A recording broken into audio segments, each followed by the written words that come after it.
Hi hello friends, welcome back to our channel. మొన్న class లో వచ్చేసి మనం ఏదైతే డ్రెస్ ఉంటుందో డ్రెస్ ఎలా కటింగ్ చేసుకోవాలి, ఏంటి ఫార్ములాస్ ఏంటి, మెజర్మెంట్స్ ఏంటి అనేది ప్రతిదీ కూడా నేను మీతో షేర్ చేసుకున్నానండి. సో మీలో ఎవరైనా సరే కొత్తగా మన యొక్క ఛానల్ చూసినట్టయితే మాత్రం మన యొక్క ఛానల్లోనే వచ్చేసి ప్రతిదీ కూడా ఫార్ములాస్ అయితే మాత్రం ప్రతిదీ కూడా పిన్ టు పిన్ అయితే మాత్రం ఎక్స్ప్లెయిన్ చేయడం అయితే జరుగుతుందండి. ఒకసారి ఓపెన్ చేసి మొత్తం అంతా చూసేయండి.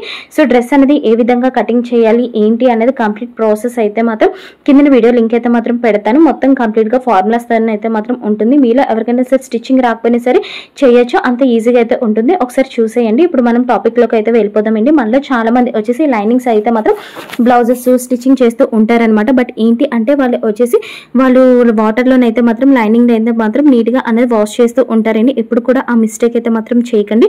ఏదైతే కంటైనర్ ఉంటుందో వాటర్, నార్మల్ వాటర్ ని వేసి మీరు ఏం చేస్తారంటే వాష్ చేసేటప్పుడు మీకు ఫ్యాబ్రిక్ లో ఉన్నటువంటి ఏదైతే ఎక్స్ట్రాగా ఉన్నటువంటి ఏదైతే కలర్ ఉంటుందో అది పోదనమాట. ఓన్లీ 40% మాత్రమే పోతుంది అనమాట కలర్.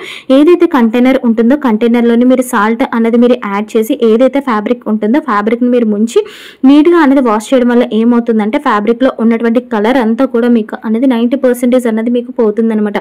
సో ఈ విధంగా పోయినప్పుడు మీకు ఏమవుతుంది అంటే కస్టమర్స్ అనేది ఎక్కువ మంది పెరుగుతారు. అంటే మనం ఏం చేస్తామంటే మనం నార్మల్ గా ఏదైతే కంటైనర్ ఉంటుందో అందులో సాల్ట్ వేసేసి మనం ఏదైతే ఫ్యాబ్రిక్ ఉంటుందో ఆ యొక్క ఫ్యాబ్రిక్ ని ఉంచి మనం ఒక పావు గంట సేపు మనం అలాగా ఉంచేసి గట్టిగా పిండేసి ఆ తర్వాత నార్మల్ వాటర్ని తీసుకొని ఆ యొక్క నార్మల్ వాటర్లోని మళ్ళీ మనం ఏం చేస్తాము అంటే ఈ యొక్క ఫ్యాబ్రిక్ని ఉంచి ఒక పావు గంట సేపు ఉంచిన తర్వాత గట్టిగా పిండేసి మనం ఏం చేస్తామంటే గోడ పైన అనేది నీట్గా అయితే మాత్రం ఎండబెడతామండి. ఈ విధంగా చేయడం వల్ల ఏమవుతుందంటే ఫ్యాబ్రిక్లో ఉన్నటువంటి ఎక్స్ట్రాగా కలర్ ఏదైతే ఉంటుందో అది మనకి 90% అయితే మాత్రం పోతుందన్నమాట. సో మనం వాష్ చేసేటప్పుడు కంప్లీట్గా ఆ యొక్క కలర్ అంతా కూడా పోతుందన్నమాట. ఎవరైతే కస్టమర్ ఉంటారో కస్టమర్ వాష్ చేసేటప్పుడు ఎటువంటి పరిస్థితుల్లో అన్నది కలర్ అయితే మాత్రం పొమ్మన్నా సరే మీకు పోదనమాట. ఎంత పొమ్మన్నా సరే మీకు పోదు. అలాంటప్పుడు మనకి ఏమవుతుంది, కస్టమర్స్ ఏమనుకుంటారు, అబ్బా వీళ్ళు చాలా మంచి ఫ్యాబ్రిక్ని యూస్ చేస్తున్నారు, వీళ్ళు అబ్బా వీళ్ళ దగ్గరే ఇవ్వాలి అనేసి నన్ను అంటారు. కస్టమర్స్ కూడా మనకి పెరిగే ఛాన్సెస్ అయితే చాలా ఎక్కువగా అయితే మాత్రం ఉంటాయండి. బట్ ఏంటి అంటే మీరు నార్మల్ వాటర్లోని వాష్ చేసేటప్పుడు ఏమవుతుందంటే కలర్ అనేది వాళ్ళు ఇంటికి వెళ్ళిన తర్వాత వాష్ చేసిన తర్వాత కొంచెం కలర్ అనేది వదులుతుంది. అప్పుడు వాళ్ళు ఏమనుకుంటారు, వీళ్ళు తక్కువ రకమైనటువంటి ఫ్యాబ్రిక్ని యూస్ చేస్తున్నారు అని అనుకుంటారు అనమాట. అందు గురించి అని చెప్పేసి ఈ వీడియో లైనింగ్ ఏ విధంగా తడపాలి ఏంటి అనేది ప్రతిదీ కూడా మీతో షేర్ చేసుకోవాలని అనుకుంటున్నాను. ఇది ఆల్మోస్ట్ చాలా మందికి తెలిసే ఉంటుంది, కొంతమందికి తెలియదు బిగినర్స్ గురించి అని చెప్పేసి వీడియో అయితే మాత్రం చేస్తున్నానండి. అలాగే ఈ యొక్క ఫ్యాబ్రిక్ని అయితే మాత్రం నీట్గా ముంచి మీరు ఏం చేస్తారంటే ఒక 2-3 మినిట్స్ అనేది నీట్గా అనేది మీ యొక్క హ్యాండ్స్ ఏవైతే ఉంటాయో ఆ యొక్క హ్యాండ్స్ని అయితే మాత్రం మీరు గట్టిగా అయితే మాత్రం పిండండి. ఈ విధంగా పిండడం వల్ల ఏమవుతుందంటే మీరు అటు ఇటు నొక్కడం వల్ల ఏమవుతుందంటే ఆ యొక్క ఫ్యాబ్రిక్లో ఉన్నటువంటి ఏదైతే కలర్ ఉంటుందో హ్యాండ్స్లో ఉన్నటువంటి ఎక్స్ట్రాగా కలర్ ఏదైతే ఉంటుందో అదంతా కూడా మనకి బయటకి అయితే మాత్రం వచ్చేస్తుంది. అలాగే ఏదైతే కెమికల్స్ కొన్ని ఉంటాయి కదా, కెమికల్స్ కూడా అన్నీ కూడా వచ్చేస్తాయి అనమాట. మనకి చాలా బాగా అయితే మాత్రం ఉంటుంది. అలాగే మనకి వచ్చేసి హ్యాండ్స్ అన్నీ కూడా మనం వచ్చేసి ఏదైతే ఫ్యాబ్రిక్ ఉంటుందో ఈ యొక్క ఫ్యాబ్రిక్ ని ఎండబెట్టిన తర్వాత మనం వచ్చేసి సెల్వేజ్ చేయాలి. అలాగే స్ట్రెచ్ అనేది చేయాలి. అసలు సెల్వేజ్ అంటే ఏంటి, స్ట్రెచ్ ఏంటి అనే డౌట్ అయితే మీకు రావచ్చు. ఏంటి ఏదైతే ఫ్యాబ్రిక్ ఉంటుందో ఇది మనం ఎండబెట్టిన తర్వాత నీట్గా అనేది మనం సెల్వేజ్ అనేది చేస్తాము. అలాగే స్ట్రెచ్ అనేది చేస్తాం. స్ట్రెచ్ చేయడం వల్ల అంటే మనం ఫ్యాబ్రిక్ అన్నది మనం నీట్గా అన్నది వాష్ చేసేసి ఎండబెట్టినప్పుడు ఏమవుతుందంటే యాన్స్ అనేవి కొంచెం అటు ఇటుగా అన్నది అయిపోతుంది అనమాట. అటు ఇటు అయిపోయినప్పుడు ఏమవుతుందంటే మన వేస్టేజ్ అనేది ఎక్కువగా అన్నది అయిపోతుంది. ఏదైతే ఫ్యాబ్రిక్ ఉంటుందో ఆ యొక్క ఫ్యాబ్రిక్ ని మనం సెల్వేజ్ అలాగే స్ట్రెచ్ చేసేటప్పుడు ఏమవుతుందంటే ఏవైతే హ్యాండ్స్ ఉన్నాయో ఆ యొక్క హ్యాండ్స్ అన్ని మళ్ళీ వాటి యొక్క పొజిషన్కి అయితే వస్తాయి అనమాట. ఆ విధంగా అనేది మనకి వేస్టేజ్ అనేది చాలా తక్కువగా అయితే మాత్రం ఉంటుంది. ఈ యొక్క లైనింగ్ ని మనం ఏం చేస్తామంటే వాష్ చేసిన తర్వాత నీట్గా సెల్వేజ్ స్ట్రెచ్ చేసిన తర్వాత నీట్గా అన్నది ఐరన్ అయితే మాత్రం చేస్తామండి. మెయిన్ వచ్చేసి నార్మల్ గా మీరు సెల్వేజ్ స్ట్రెచ్ చేయడం వల్ల ఏమవుతుందంటే మెయిన్ వేస్టేజ్ అనేది తక్కువగా ఉంటుంది అనమాట. ఇది మెయిన్ ముఖ్యంగా వచ్చేసి ఇండస్ట్రీస్ లోను అలాంటి వాటిలోని ఎక్కువగా అనేది యూస్ చేస్తూ ఉంటారనమాట. సో మన లైనింగ్ వాష్ ముందు ఒకలా ఉంటుంది, అంటే వాష్ చేయకముందు ఏంటంటే నీట్గా అన్నది ఉంటుంది, వాష్ చేసిన తర్వాత వంకర టింకల్గా అన్నది ఉంటుంది అనమాట. అలాగే మనం ఏంటంటే నీట్గా అనేది కటింగ్ చేసుకుంటాం అనమాట. ఆ యొక్క ఏదైతే లైనింగ్ ఉంటుందో ఆ యొక్క లైనింగ్ మనకి దేనికో దానికైతే మాత్రం పని చేస్తుంది అనమాట. సో ఇది మనకి ఏంటంటే తక్కువగా నార్మల్గా స్టిచ్చింగ్ చేసే వాళ్ళకైతే అంత వేస్టేజ్ అయితే మాత్రం ఉండదు. బట్ ఏంటి అంటే పెద్ద ఇండస్ట్రీస్లో చేస్తారు కదా, వాళ్ళకి ఏంటంటే చాలా ఎక్కువగా అన్నది వాళ్ళు అయితే మాత్రం కుట్టడం జరుగుతుంది. కాబట్టి ఎక్కువగా అన్నది వాళ్ళకి పీసెస్ కానీ వేస్టేజ్ అయిపోతే వాళ్ళకి ఎక్కువగా అనేది లాస్ అయితే మాత్రం వస్తుందన్నమాట. అందు గురించి అని చెప్పేసి వాళ్ళు సెల్వేజ్ చేస్తారు, అలాగే స్ట్రెచ్ అయితే మాత్రం చేస్తారు. ప్రతిదీ కూడా ఏంటి అంటే మనం ఏ స్టిచ్చింగ్ చేసినా సరే ఏదైనా సరే ప్రతిదీ కూడా మీరు కంప్లీట్గా స్టెప్ బై స్టెప్ నీట్గా నేర్చుకుంటే మీకు ఏంటి అంటే కంప్లీట్గా అనేది మీకు అర్థమవుతుంది. దానికి సంబంధించిన కంప్లీట్ సబ్జెక్ట్ అయితే మాత్రం అర్థమవుతుంది. కొంతమంది నాకు ఎవరో మెసేజ్ అయితే మాత్రం చేశారు, మీరు ఎందులోనే వీడియోస్ చూసి చేసేస్తున్నారని అనేసి. ఒకటి బాగా గుర్తుపెట్టుకోండి, నేను ఒకవేళ మీ వీడియోస్ కానీ చూసి చేసినట్లయితే మాత్రం నేను ఇన్ని లక్షలు పోగేసి నేను ఫ్యాషన్ డిజైనింగ్ అయితే మాత్రం చేయవలసిన అవసరం అయితే లేదండి. సో ఇదైతే మాత్రం బాగా గుర్తుపెట్టుకొని ఆ తర్వాత లైనింగ్ ఎలా ఎండబెట్టాలి ఏంటి అనేది ఇప్పుడు చూసేయండి. ఏదైతే లైనింగ్ ఫ్యాబ్రిక్ ఉంటుందో గట్టిగా దాన్ని పిండి ఈ విధంగా గోడ పైన అయితే మాత్రం నీట్గా అయితే మాత్రం ఎండబెట్టుకోలేండి. దగ్గరగా మాత్రం ఎండబెట్టకూడదు, దూరంగా అనేది చాలా నీట్గా పరిచి అయితే మాత్రం ఈ విధంగా ఎండబెట్టాలి. ఈ విధంగా ఎండబెట్టడం వల్ల ఏమవుతుందంటే లైనింగ్ ఎండిన తర్వాత అనేది ముడతలు లేకుండా అనేది చాలా చక్కగా అయితే మాత్రం వస్తుందండి. ఆ తర్వాత వచ్చేసి ఏదైతే ఉంటుందో ఫ్యాబ్రిక్, ఆ యొక్క ఫ్యాబ్రిక్ని మీరు గట్టిగా పిండకుండా నార్మల్గా పిండి కానీ మీరు ఎండబెట్టినట్టయితే అయితే ఏమవుతుందంటే తొందరగా ఎండదు. దానికి తోడు ఏంటంటే వాటర్ అనేది కిందనే చొక్కా కారి ఏమవుతుందంటే యాన్స్ అన్ని కూడా ఒక వైపు అన్నది లాగేయడం వల్ల ఏమవుతుందంటే ఏదైతే ఫ్యాబ్రిక్ ఉంటుందో ఆ యొక్క ఫ్యాబ్రిక్ అన్నది ఎక్కువగా అన్నది క్రాస్లో అయితే మాత్రం వస్తుంది. వేస్టేజ్ అనేది చాలా ఎక్కువగా అయితే మాత్రం అవుతుందండి. ఎందుకంటే యాన్స్ అన్ని కూడా మనం ఏదైతే వాటర్లో వాష్ చేస్తామో అప్పుడు అన్నది కొంచెం అటు ఇటు అయితే మాత్రం అయిపోతుంది. అందు గురించి అని చెప్పేసి ఏదైతే లైనింగ్ ఉంటుందో లైనింగ్ మనం వాష్ చేసిన తర్వాత నీట్గా ఎండబెట్టిన తర్వాత మనం నీట్గా సెల్వేజ్ చేస్తాం, అలాగే స్ట్రెచ్ చేస్తాం. స్ట్రెచ్ చేసిన తర్వాత ఆ తర్వాత మనం నీట్గా అనేది ఐరన్ చేసి ఆ తర్వాత అన్నది మనం కటింగ్ అయితే మాత్రం చేస్తామండి. ఈ విధంగా ఫ్యాబ్రిక్ని లైనింగ్ని చేయడం వల్ల ఏమవుతుందంటే మెయిన్ ముఖ్యంగా వచ్చేసి ముడతలు రాకుండా నువ్వు మాత్రం చాలా చక్కగా అయితే మాత్రం వస్తుందండి ఫ్యాబ్రిక్. ఇదైతే మాత్రం లైనింగ్ ఏదైతే ఉంటుందో ఈ యొక్క లైనింగ్ అనేది నీట్గా అన్నది మనం వాష్ చేసుకుంటాం. వాష్ చేసుకున్న తర్వాత ఈ యొక్క లైనింగ్ అయితే మాత్రం ఇంట్లోకి అయితే తీసుకొచ్చేసానండి. తీసుకొచ్చేసిన తర్వాత నేను చెప్పాను కదా ముందు అన్నది సెల్వేజ్ అలాగే స్ట్రెచ్ అనేది చేస్తామనేసి. సెల్వేజ్ అంటే అసలు ఏంటి అనే డౌట్ అయితే మీకు రావచ్చు. సెల్వేజ్ అంటే ఏమీ లేదండి, ఏదైతే ఫ్యాబ్రిక్ ఉంటుందో ఫ్యాబ్రిక్ యొక్క ఎడ్జ్ ఉంటుంది కదా, మీరు చూస్తున్నట్టయితే ఇక్కడ ఒక లేయర్ లాగా స్ట్రైట్గా అయితే మాత్రం ఉంది కదా థిక్గా, దీన్నే మాత్రమే మనం సెల్వేజ్ అనేసి అని అంటామండి. ఇందులో కూడా ఈ సెల్వేజ్లో కూడా డిఫరెంట్ టైప్స్ ఆఫ్ సెల్వేజెస్ అయితే ఉంటాయి అనమాట. ఇది మనకి టెక్స్టైల్ సైన్స్లోనైతే మాత్రం వస్తుంది. సో నార్మల్గా మీకైతే మాత్రం ఈ సెల్వేజ్ అంటే ఏంటి అన్నది, అంటే సెల్వేజ్ అసలు ఏంటి అన్నది తెలిస్తే మీకైతే మాత్రం సరిపోతుంది అనమాట.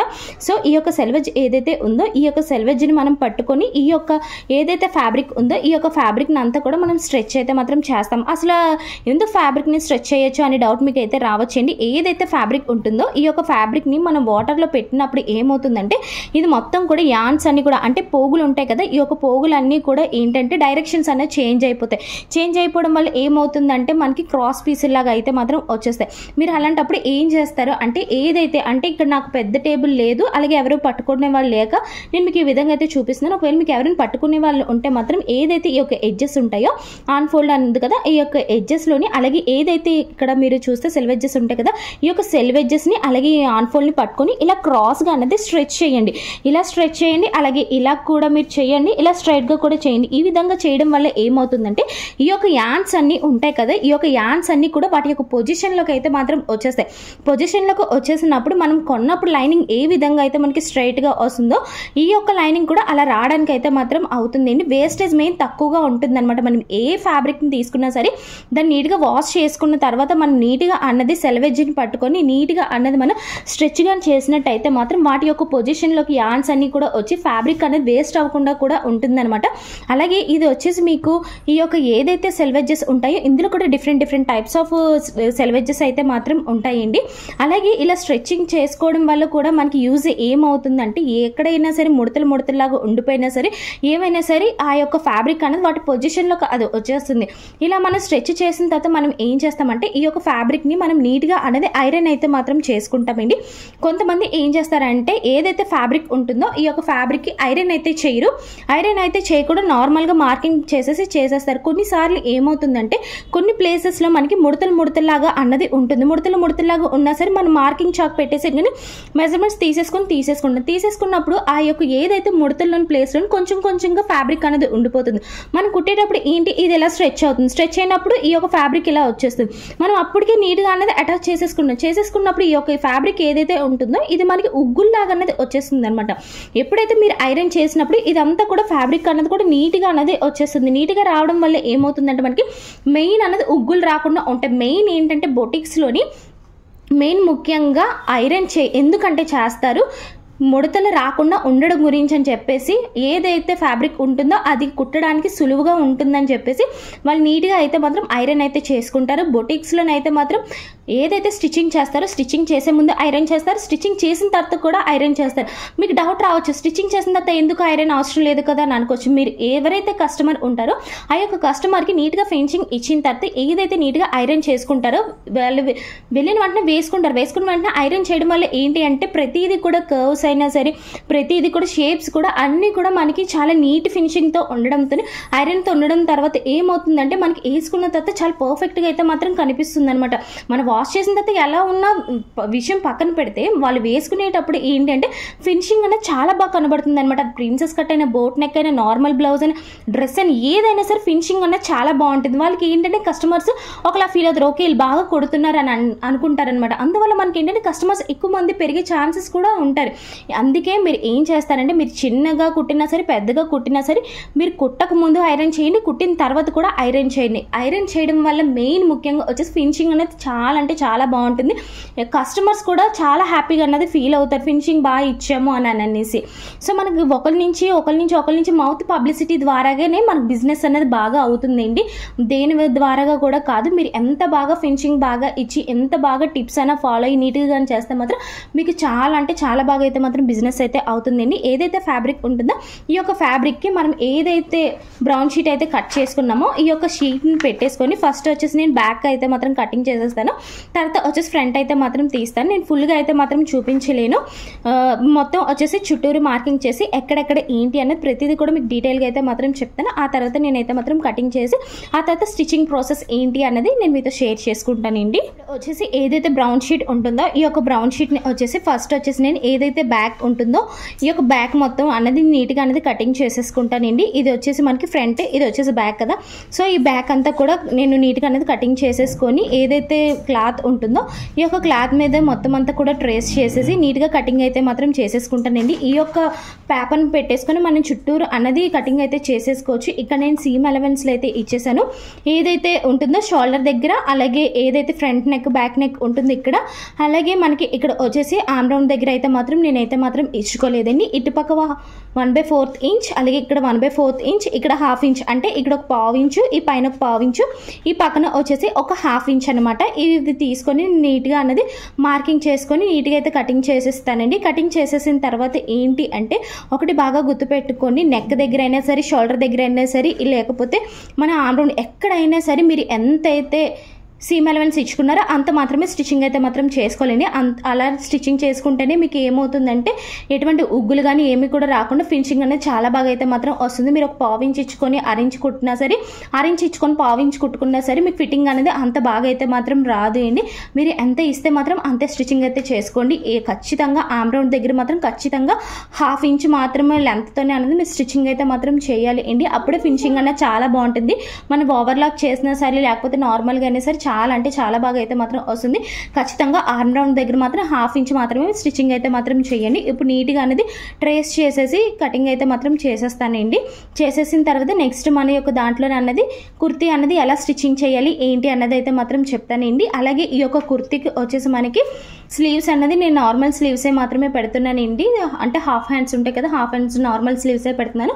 సో దానికి సంబంధించిన వీడియో కూడా మన యొక్క యూట్యూబ్ ఛానల్ అయితే ఉంది. అది కూడా మొత్తం ఫార్ములాస్తో అయితే మాత్రం ఉంటుంది. ప్రతిదీ కూడా పిన్ టు పిన్ అనేది ఎక్స్ప్లెయిన్ చేయడం అయితే మాత్రం జరిగింది ఏంటి. సో దాని యొక్క లింక్ అనేది నేను కింద అనేది షేర్ చేస్తాను. ఒకసారి మీరైతే మాత్రం చూసేయండి. ఒకవేళ మీకు అర్థంగానే కాకపోతే మాత్రం మీరు కింద కామెంట్ సెక్షన్లో అయితే మాత్రం కామెంట్ చేసేయండి. నేను మళ్ళీ ఇంకొక వీడియో అయితే మాత్రం చేసి అయితే మాత్రం పెడతాను. ఇక్కడ నాకు వచ్చేసి నేను నార్మల్ సిజర్తోనైతే మాత్రం అంటే మనం ఏదైతే ఫ్యాబ్రిక్ కటింగ్ అయితే చేసుకుంటున్నాం కదా ఆ యొక్క కటింగ్తోనైతే మాత్రం నేను కట్ చేసేస్తున్నానండి. ఎందుకంటే నాకు నార్మల్ సిజర్ అయితే లేదు. బ్రౌన్ షీట్ అంటే పేపర్స్ కానీ ఏవైనా సరే ఈ యొక్క సిజర్తోనైతే కటింగ్ కానీ చేస్తే జార్ అయితే మాత్రం పోతుంది. బట్ ఏంటి అంటే మా పిల్లలు ఎక్కడో పడేశారనమాట సిజర్, అందు గురించి అని చెప్పేసి దీంతోనైతే మాత్రం కటింగ్ అయితే చేస్తున్నాను. ఒకవేళ మీరు పేపర్స్ కానీ ఏదైనా కానీ కటింగ్ చేసినట్టయితే మాత్రం ఈ యొక్క సిజర్తోనైతే మాత్రం కటింగ్ అయితే మాత్రం చేయకండి. ప్రతిదీ కూడా పిన్ టు పిన్ అయితే మన యొక్క ఛానల్లోనైతే మాత్రం చెప్పడం అయితే జరుగుతుందండి. సో తప్పకుండా మన యొక్క ఛానల్ అనేది ఫాలో అవుతూ ఉండండి. ఎటువంటి డౌట్స్ ఉన్నా సరే ఏమైనా సరే కామెంట్ సెక్షన్లో అయితే కామెంట్ చేయండి. కొంతమంది నాకు సిస్టర్స్ మెసేజ్లు అయితే చేశారనమాట. చెస్ట్ ఎంత, వేస్ట్ ఎంత, ప్రతిదీ ఇంతని కంప్లీట్గా అయితే మాత్రం పెట్టారు. అవి కూడా నేను వచ్చేసి ఒక 2 డేస్లోని ఎవరెవరైతే నాకు మెసేజ్లు అయితే చేశారో వాళ్ళందరూ కూడా ప్యాటర్న్స్ అన్నీ కూడా చేసేసి నీట్గా క్లియర్గా అన్నది నేను మీకు అయితే మీతో నేనైతే మాత్రం షేర్ చేసుకుంటానండి. అలాగే ప్రతి సైజులు కూడా వచ్చేసి 32 అయినా సరే 36 అయినా ప్రతిదీ కూడా దేనికి ఎంత వస్తుంది ఏంటి అనేది కంప్లీట్గా మీకు అయితే మాత్రం పెట్టేస్తానండి. పెట్టడం వల్ల ఏంటి అంటే బిగినర్స్కి అది కొంత యూజ్ అయితే మాత్రం అవుతుంది. ఒకటి బాగా గుర్తుపెట్టుకోండి, బ్లౌజెస్ అయితే మాత్రం కంప్లీట్గా మీ మీదే డిపెండ్ అయ్యి ఉంటుందండి. మీరు ఎంత ఎక్కువగా ప్రాక్టీస్ చేస్తే అంత బాగా వస్తుందన్నమాట. చాలా వరకు ఏంటి అంటే చూసి నేర్చేసుకుందాం అని అనుకుంటారు, అది వస్తుంది. బట్ ఏంటి అంటే ప్రతిరోజు మీవి కాకుండా మీ ఎదుటి పర్సన్స్ ఉంటారు కదా, వాళ్ళకి మీరు స్టిచ్చింగ్ చేస్తే మిస్టేక్స్ ఏంటనేది తెలుస్తుంది. ఎందుకంటే ఒక్కొక్కరి ఫిగర్ ఒక్కొక్కలా ఉంటుంది, ఒక్కొక్కరి బాడీ ఒక్కొక్కలా ఉంటుంది అనమాట. మిస్టేక్స్ అనేవి ఏంటి, ఎక్కడ ఏంటి అనేది మీకు ఒక ఐడియా వస్తుంది అనమాట. మీరు స్టార్టింగ్ స్టేజ్లో ఉంటే మాత్రం ఖచ్చితంగా మీ యొక్క ఎవరైతే ఆపోజిట్లో ఉంటారో మీ రిలేటివ్స్ కానీ, మీ చుట్టాలు కానీ, మీ అమ్మాలు కానీ ఎవరైనా తీసుకొని స్టిచ్చింగ్ అయితే చేయండి. సో మీకు బాగా ఎక్కువ నాలెడ్జ్ని అయితే మాత్రం గెయిన్ చేస్తారు. ఒకవేళ మీకు ఏమైనా డౌట్స్ ఉన్నా సరే కింద కామెంట్ సెక్షన్లో అయితే కామెంట్ చేసేయండి.